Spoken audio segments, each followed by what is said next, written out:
안녕하십니까. 경매당 뉴스의 박 교수입니다. 오늘은 여러분들에게 재미난 소식과 그리고 선물도 들고 영상을 촬영하고 있습니다. 오늘 영상의 키포인트는 굿옵션과 업무 협약입니다. 그래서 굿옵션과 업무 협약하면서 여러분들에게 이벤트에 대한 내용으로 아이디를 만약에 생성할 경우에 1개월 무료 구독을 이렇게 진정해 드리는데요. 이 기존에 사용하셨던 분들은 안 돼요. 그래서 새롭게 아이디를 굿옵션의 아이디를 가입하시는 분들에 한해서 1개월 무료 증정을 해드리는데 1개월 아이디를 얻으시려면 여러분들 우리 굿옵션 사이트에 우리 경매당 사이트에 오셔가지고 이벤트 신청란이 있어요. 그래서 아이디하고 이름하고 전화번호를 남겨주시면 여러분들에게 1개월 구독권 드리고요. 그리고 1개월 구독권과 함께 6개월을 만약에 신청을 한다고 하면 6개월 여러분들이 여기 사이트를 갖다가 회원가입을 하시면 6개월에 1개월 추가해드리고 그리고 12개월에 일단 할인율도 있죠. 12개월에 대해서 2개월 추가 할인을 해드립니다. 그래서 우리 경매당 사이트 오셔가지고 여러분들 내용에 회원가입 내용이 있으니까 이벤트에 참여해 주시면 여러분들에게 굿팁이 들어갑니다. 오늘은 굿옵션하고 연계되어진 영상이니만큼 유치권에 관련된 내용을 좀 디테일하게 영상을 한번 다뤄보려고 하고요. 사건을 열어가지고 여러분들과 영상을 찍도록 하겠습니다. 한번 들어가 볼까요? 렛츠고!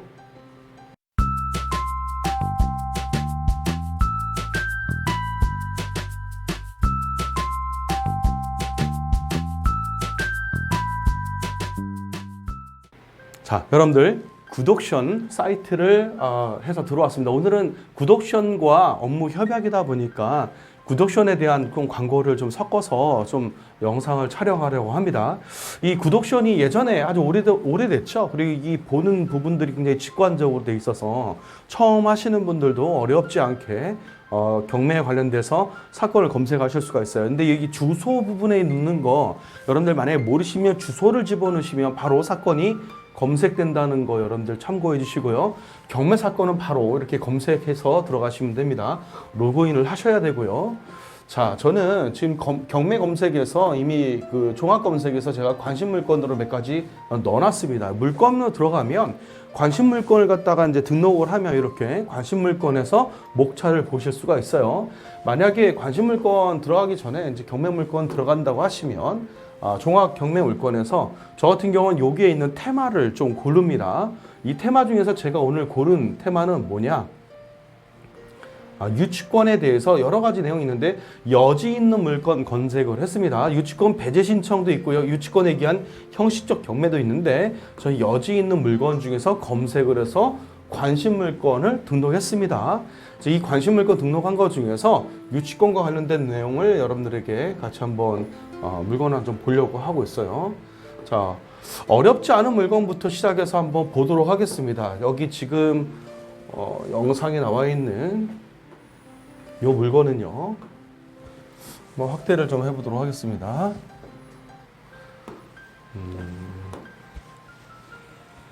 아파트 물건인데요. 아파트 물건에 무슨 유치권 신고가 돼 있냐? 이 아파트 물건에는 유치권 금액은 그냥 형식적으로 일부 금액만 신고가 돼 있어서 유치권에 대한 부분은 볼 건 아니고요. 이게 공유물 분할에 의한 형식적 경매에 관련된 사건이어서 여러분들 임의 경매인데 공유물 분할을 위한 경매라고 나와 있습니다. 그래서 이 공유물에 대해서 여기 등기부를 보게 되면 깊게 이 사건을 깊게 들어가진 않을 건데요. 여기 보게 되면 공유물 분할에서 임의 경매가 진행이 됐죠. 네.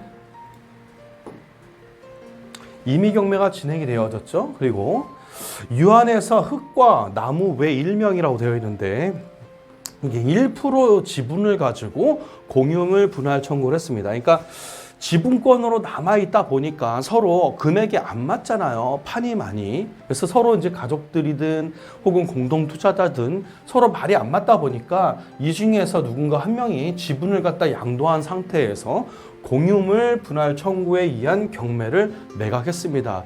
요즘 같은 때는 좀 이해가 가죠. 그죠? 아파트 시세 가격이 신고가를 계속 갱신하고 있으니까 제가 이 사건을 들고 나온 건 뭐냐? 굿옥션이 갖고 있는 장점 중에 하나, 그게 뭐냐, 이전에 있는 데이터들을 이렇게 불러올 수가 있어요. 이전에 경매 사건으로 인해서 매각되어진 사건인데, 이전에 있었던 내용들을 검토해가면서 중첩을 해가면, 예를 들자면 대항력자에 관련된 내용들이 있었다고 하면, 자, 낙찰자 전액 인수 사건의 형태가 나와요. 그러니까 이은이라는 사람이 여하튼 간에 3억 2천에 대한 보증금이 대항력 조건이 유지되어져 있는 상태에서, 자, 경매가 이미 진행이 되었던 이전 사건이 있다라는 것을 염두에 두시고 보시라는 거죠. 그래서 이렇게 이전 사건하고 경합되어져서 혹은 이렇게 겹쳐서 보게 되면 상당히 유용하다라는 것을 말씀드리려고 이 사건을 검색을 했었던 거고요. 그러면 유치권 물건을 한번 들어가 보도록 하겠습니다. 현재 진행 중인 물건이고요. 먼저는 이렇게 그 토지만 나와 있는 물건에 대해서 한번 보도록 할게요. 그러니까 좀 재미난 내용이 좀 있습니다. 어떤 내용이 있냐? 보통 유치권에 대해서는 대법원에서는 어떻게 유치권 여지 있습니다라는 거 외에는 나와 있지 않죠.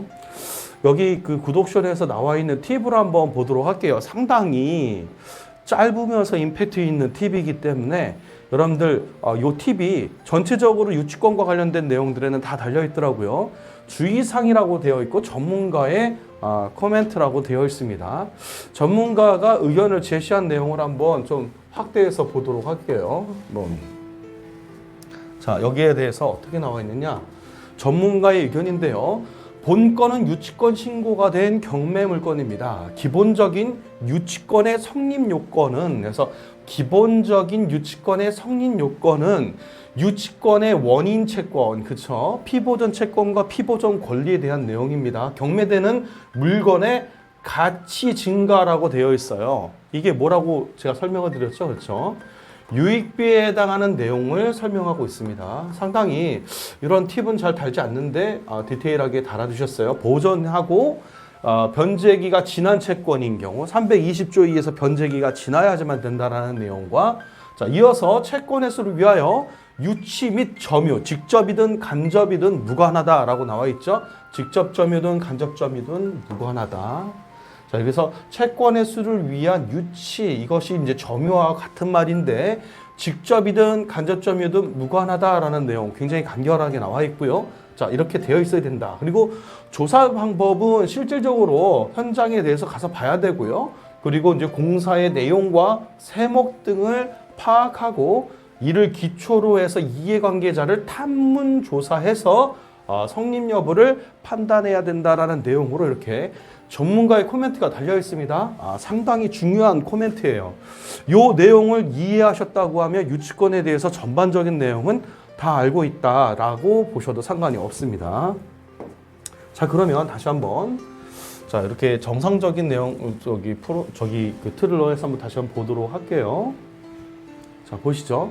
자, 이 본 물건의 유치권의 형태는 토지만 경매가 나와 있는 상태에서 지상에 대한 토목공사 기타 등등에 대한 말하자면 유치권을 주장하고 있어요.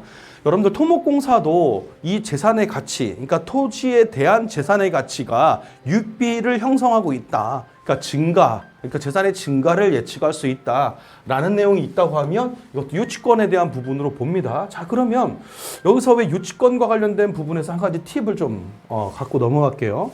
유익비라는 거에 대한 개념이 여러분들 좀 있으셔야 돼요. 유익비라는 개념에 대해서 한번 설명을 좀 드릴게요. 이제 반대로 이제 상식적으로 생각을 해보시면 돼요. 자, 유치권자는 비용을 지출했어요. 자, 이게 재산을 형성했죠. 자, 플러스 알파에 대한 재산을 형성을 했습니다. 자, 그러면 소유자는 낙찰자든 소유자겠죠.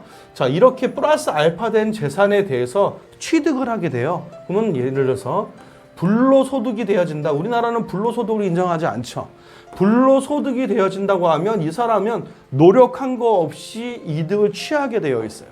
자, 이렇다 보니 불로소득은 안 돼. 자, 그러면 이 비용을 지출한 부분에 대해서는 인정을 해줘라 라는 의미에서 유익비에 해당하는 부분은 인정을 해줘라. 객관적으로 자, 재산의 증가가 있다고 하면 이 증가된 부분은 인정해줘야 되지 않겠냐라는 취지에서 나왔다라고 보시면 됩니다. 자, 이렇게 내용을 잡고 한번 들어가 보도록 하겠습니다. 다시 한번. 자, 여기서 눈여겨봐야 될 게 있죠. 이제 채권자들에 대한 행위입니다. 유치권은 법률상 봤었을 때 반드시 뭐가 공유돼야 돼요? 그렇죠? 점유가 있어야 돼요. 점유. 자, 그러면 이 점유라고 하는 것은 민법상의 점유권을 해당하는 거죠. 이 점유권에 대한 최초의 담보 형태가 바로 은행에서 이 점유권을 담보로 해서 대출을 해주다 보니 자, 첫 번째 대출에 대한 담보가 점유권이 되어졌어요. 자, 그러더니 여기에서 추가로 유치권을 인정해주지 못하는 이유가 뭐냐? 유치권자가 점유를 해야 되는데 이미 점유 담보가 농협에 되어진 거예요. 자, 무슨 개념인지 이해하셨습니까? 채권자를 보호하는 것서부터 따져야 됩니다. 자, 그러면 농협은 적어도 근저당권 설정 당시에 점유에 대한 부분이 없었기 때문에 지상권을 설정을 했어요. 이에 대해서 누가 동의했습니까? 그렇죠. 소유권자가 동의를 했어요.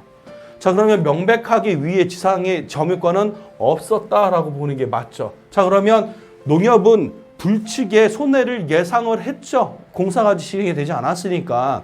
여기서 이제 문제가 되어집니다. 중요한 것은 농협이 건물을 짓는 거에 대해서 모르고 있었겠냐라는 거죠. 소유자가 이 농협에게 나 여기다 지상에다 건물을 지을게. 여기다가 지상권이 설정돼 있으니까 뭐를 듣겠어요? 그렇죠. 허가를 했겠죠.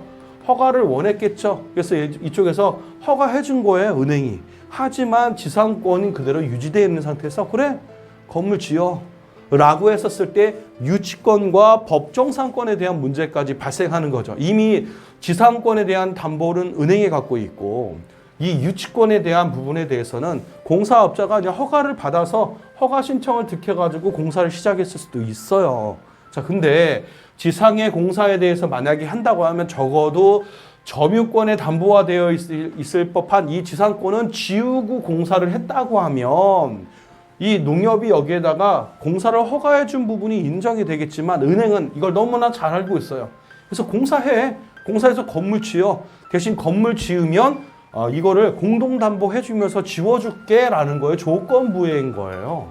자, 조건부에 대한 부분에 대해서 자, 유치권자들이 내가 공사에 대한 허가를 다 받았기 때문에 내가 점유권을 득한 거다라고 착각하지만 실질적으로는 점유권에 대한 부분을 득하지 않았다라고 보면 되겠죠. 이 상태에서 여기에 최초 권리자는 누구다? 농협이겠죠. 자, 이런 법리적인 구성을 갖고 있는데 여기에 공사를 했어요. 유치권자가 공사를 했어요. 다우건설중기하고 유치권 신고를 했어요. 4억 6천에 대해서 신고했고 항상 유치권에 대한 신고는 이렇습니다. 마이너스 알파가 아니에요, 여러분들. 플러스 알파입니다. 관리에 들어간 모든 비용들을 청구할 수 있어요. 이건 뭡니까? 민법 324조에 의해서 여기에 필요로 들어간 모든 경비를 다 인정해주게 되어 있습니다. 자, 불분명하지만 중소기업은행으로부터 자, 여기에 이제 유치권의 배제 신청이 제출되어 있어요. 그리고 여기서 유치권 요걸 잘 보셔야 됩니다. 부존재예요. 유치권 확인 소송이 아니고 부존재니까 누가 청구한 겁니까? 그렇죠. 채권자가 존재하지 않음을 청구했더니 어떻게 됐습니까? 원고가 승소했어요. 그러면 원고는 누굽니까? 채권자겠죠. 그러면 유치권은 저 판결로서 일단 성립되지 않는다라는 판결이 존재하게 됐네요. 여기에서 유치권이 갖고 있는 권한은 뭐냐? 점유권이죠. 점유권이죠. 하지만 이 점유는 무엇에 기한 거다? 원인이 없는 점유니까 뭡니까? 그렇죠. 불법 점유입니다. 법률적으로 불법 행위의 점유니까 당연히 뭐가 되겠어요? 그렇죠. 인도명령의 사유가 됩니다. 하지만 이 인도명령에서 100% 인도명령에 대해서 나온다라고 주장할 수는 없어요. 재판부가 인도명령은 약식에 대한 재판이기 때문에 정식 명도 소송을 하십시오라고 할 수도 있어요. 자, 여기서 확인해야 되는 게 유치권이 부존재하다라는 확인 판결이지 명도 소송은 아니잖아요. 그죠? 자, 명도 소송은 별도로 해서 집행을 해야 된다라는 얘기입니다. 자, 그러면 명도 소송 기간과 집행에 대한 기간을 예측하고 들어가요. 또 하나 뭐가 있어야 됩니까? 그렇죠? 은행에 대출이 필요하다고 하면 자, 은행에서는 대출이 불가할 수 있기 때문에 모든 돈을 현금으로 지불하고선 투자를 해야 된다라는 거. 자, 이게 유치권에 대한 핵심이에요. 그래서 유치권 물건 볼 때 아주 간단합니다. 간결하게 바로바로 판단할 수 있어요. 지금 49%대 떨어졌지만 이 물건을 내가 현금으로 들어가서 명도 소송을 끝낼 수만 있다고 하면 이 토지에 대한 개발 가치를 얻을 수가 있겠죠. 자, 이렇게 유치권에 대한 판단은 아주 간결하게 하고 넘어왔습니다. 이번에 물건은 뭐냐? 토지와 건물의 일괄 매각이에요. 그럼 좀 빠르죠, 제가? 자, 빠른데도 불구하고 제 얘기를 이해하신다라고 판단하시면 여러분들 유치권에 대해서 한번 도전해 보셔도 됩니다.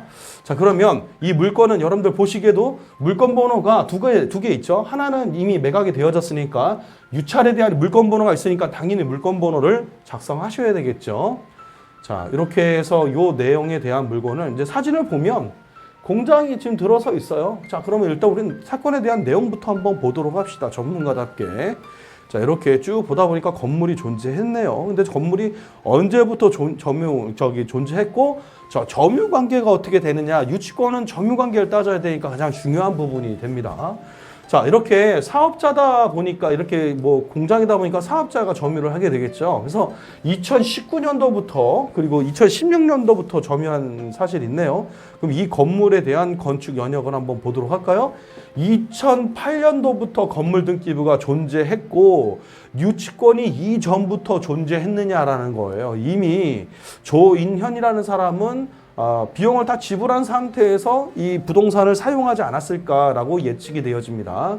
예측이 되어지는 상황에 유치권 신고들이 되어졌죠. 자, 그러면 유치권 신고에 대한 부분 한번 먼저 보고 올라가겠습니다. 먼저는 법정상권 성립 여부에 대한 부분을 다투고 있어요. 제가 구독시원 관련된 내용 너무 즐겁고 재미난 부분이 바로 이겁니다. 유치권하고 법정상권을 한 선상에서 보는 게 전문가들의 의견입니다. 이 유치권을 판단을 한다고 하면 항상 연계되는 것이 뭐다? 그렇죠. 법지권이 연계되어져서 유치권을 판단해야 된다라는 거. 법정상권이 성립되지 않는데도 불구하고 유치권 판결이 있다고 하면 이거는 세모죠. 그렇죠. 왜? 건물을 철거해야 된다고 하면 당연히 유치권도 소멸되어지지만 철거하지 않는 상태에서만 유지되고 있다라는 거.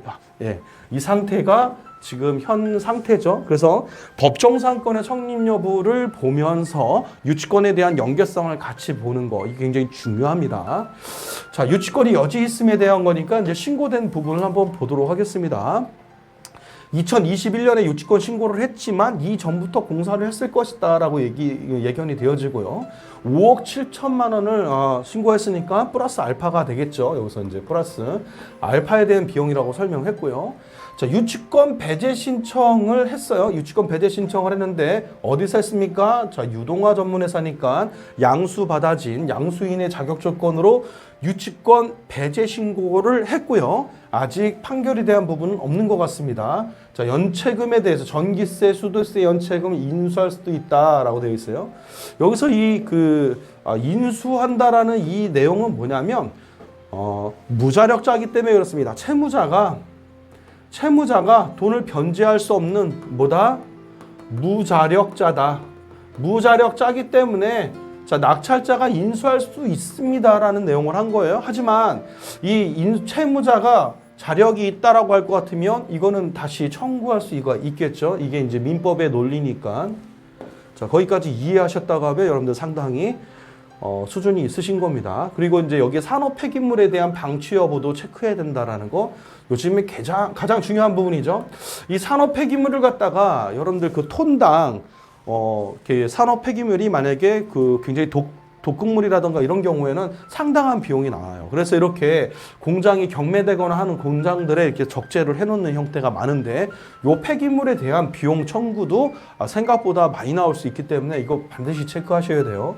자, 유치권을 만약에 판단하면서 만약에 저희 같은 경우는 유치권을 매입을 하는 상황이니까 이 유치권이 정말 진정성 있는 유치권이라고 하면 몇 가지 조건이 좀 맞아야 돼요. 어떤 조건이 맞아야 되느냐 한번 등기부에 대한 내용을 한번 들어가 보도록 할게요. 일단 건물 등기부만 한번 보도록 합시다.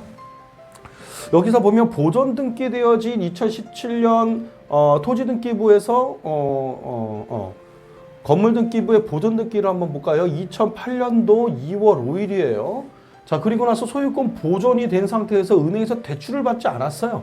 소유권 보존은 그대로 했네요. 그래서 은행에서 대출받았던 시점은 2016년도 4월 29일입니다. 그래서 건물에 대한 소유권 보존 등기를 한 거 보니까 이미 비용을 지불했기 때문에 보존 등기를 했겠죠. 왜냐? 촉탁 등기 형태가 아니니까요. 촉탁 등기 형태로는 이렇게 근저당권이 설정이 안 되죠. 자, 은행에서 공동담보를 설정을 했으니까 정상적인 물건으로 봐야 됩니다. 요 상황으로만 봐도 유치권은 존재하지 않는다라고 봐야 되는 게 맞죠. 선행 물건에서도 말씀드렸듯이 점유권에 대한 담보가 은행이 충분히 확보를 했죠. 그리고 신용보증기금이 대출해줬다고 하면 확실하게 점유권에 대한 담보가 되어진 거다. 자, 그러면 여기서 유치권자가 주장하고 있는 이 비용은 과연 무엇이냐? 그러면 유익비에 대한 부분만 남겠죠. 이 유익비에 대한 부분이 분명히 이 건물과 견연성이 있어야 됩니다. 자, 관련이 있어야 돼요. 이 유익비에 대한 공사대금 채권으로 인해서 재산의 증가가 있어야지만 된다는 명백한 근거가 있어야지만 유치권에 대한 부분을 인정할 수 있겠죠. 자, 여기에 보면 압류도 있어요. 그쵸? 당해세에 대한 압류 금액도 채무자만이 알 수 있습니다. 자, 이 상태에서 파주시에 대한 압류가 또 있네요. 자, 이렇게 되어 있는 사건에서 과연 이 유치권에 대한 것을 어떻게 봐야 되느냐. 또 여기에도 똑같이 그 유치권에 대한 코멘트가 되어 있는데 전문가의 멘트가 되어 있는데 아까와 똑같은 내용이에요. 상당히 중요한 코멘트입니다. 그래서 그 구독션에서 얘기해준 그 간단한 내용이지만 요 코멘트를 요 간략한 코멘트에 대한 내용을 이해하셨다고 하면 여러분들이 상당한 수준이 된다라는 것을 제가 조언을 좀 해드리고 싶네요. 자, 이 상태에 요 유치권 물건을 본다고 치면 자, 객관적으로 봤을 땐 유치권이 없어 보여요. 그래서 유치권에 대한 부분을 부닥치고 싶다라고 부닥쳐도 결국 뭘 해야 됩니까? 그렇죠. 인도명령과 동시에 해야 되는 게 바로 명도소송을 해야 돼요. 그러면 굳이 인도명령 할 필요가 있냐? 바로 명도소송으로 하시는 게 시간을 아끼시는 상태입니다. 유치권과 관련된 소송은요, 판사가 명도와 관련된 본안소송을 먼저 제기하라고 먼저 제시를 하니까 굳이 시간 낭비를 하실 필요가 없어요. 여기서 인도명령은 누구만을 상대로 하면 되냐? 임차인들을 상대로 해서 인도명령을 내시면 되고요. 유치권자를 상대로는 바로 명도소송을 제기하시기를 권해드립니다. 자, 그렇다면 똑같은 코멘트로 자, 여기에 나와 있는 이 물건은 현금으로 입찰을 보셔야지만 된다라는 거 말씀을 좀 드리겠습니다. 49%이지만 실질적으로 현금으로 이것을 내가 커버하고 들어와서 소송을 해서 이겨야 되겠다라는 목적을 갖고 입찰을 보셔야지만 되는 거죠. 제가 이 물건을 가져 나온 것은 이 구독션에서 얘기해주고 있는 코멘트도 굉장히 상당히 디테일하고요. 그리고 제가 여기다가 이제 추가로 설명드리는 내용을 좀 이해하시면 여러분들이 지금 오늘 영상에 대해서는 전문가 수준에 맞춘 영상입니다. 그러니까 초급자들이 이 영상을 봤을 때는 죄송하지만 이해를 못 하실 거예요. 어렵습니다라기보다는 전문가들이 볼 수 있는 영상에 대한 코멘트다라고 생각하시면 됩니다. 혹시 이 영상이 여러분들 도움이 되셨다고 하면 댓글 좀 달아주십시오. 왜냐하면 전문가들도 이런 영상을 보고 있다라는 정도에 대한 코멘트를 좀 달아주시면 상당히 도움이 될 것 같습니다. 오늘은 여기까지 이렇게 3건의 유치권 물건을 좀 다뤄봤고요. 구독션과 업무 협약을 위해서 특별하게 영상을 제작했습니다. 앞으로 경매당은 구독션하고 함께 하면서 여러분들에게 더 좋은 정보와 그리고 더 좋은 팁을 드리도록 하겠습니다. 꼭 구독, 좋아요, 알람 설정 잊지 마시고요. 항상 함께 해주시길 바랍니다.